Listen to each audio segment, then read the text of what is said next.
Kila sekunde moja inapokuwa imetimia, mbegu 1500 huwa zinakuwa zimekomaa na zimehifadhiwa. Sekunde moja, mbegu 1500 za kiume huwa zinakuwa zimekomaa na kuhifadhiwa. Hii inamaanisha mwili wa mwanaume unakuwa umemaliza kutengeneza na kuzihifadhi mbegu 1500. Hii ni sawa na mbegu milioni 70 mpaka milioni 150 kwa siku hii moja. Ili kusudi mbegu hizi ziweze kutengenezwa, ni lazima zitengenezwe katika mazingira au kiwanda maalum kinaitwa korodani au makokwa, ambayo yameumbwa maalum kabisa kuning'inia na kukaa nje kidogo ya mwili wa binadamu, ili kusudi kuwe kuna utofauti wa joto. Joto ambalo huwa linakuwa lipo kwenye makokwa hayo huwa ni sentigredi 34 mpaka 35, pungufu ya sentigredi 1 mpaka 2 ya joto la kawaida la mwili, ambapo huwa ni sentigredi 36.7. Hii inaufanya mwili wa mwanaume kuzalisha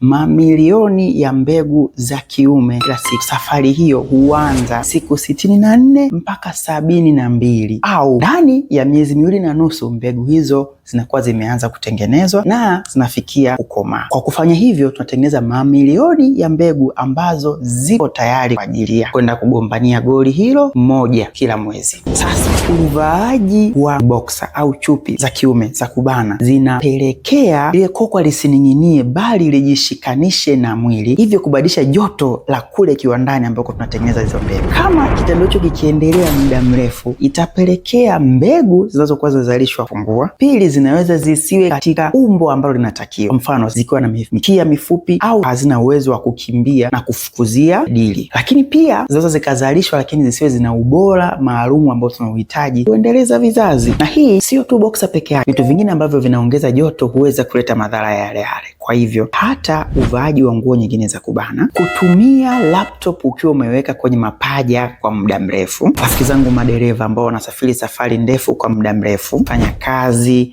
kwenye viwanda ambavyo vinazalisha joto jingi, kwa mwili mzima unakuwa na joto kubwa. Hata matumizi ya simu inapeleka joto kule kwenye korodani, na athiri uwezo wa mwili kutengeneza mbegu za kutosha ambazo zingetakiwa kwenda kugombania goli na kwenda kuendeleza vizazi. Sasa kama umefika mpaka hapa mwisho na umeiona hiyo namba kutoka mwanzoni, andika hiyo namba kwa usahihi pamoja na namba yako ya simu.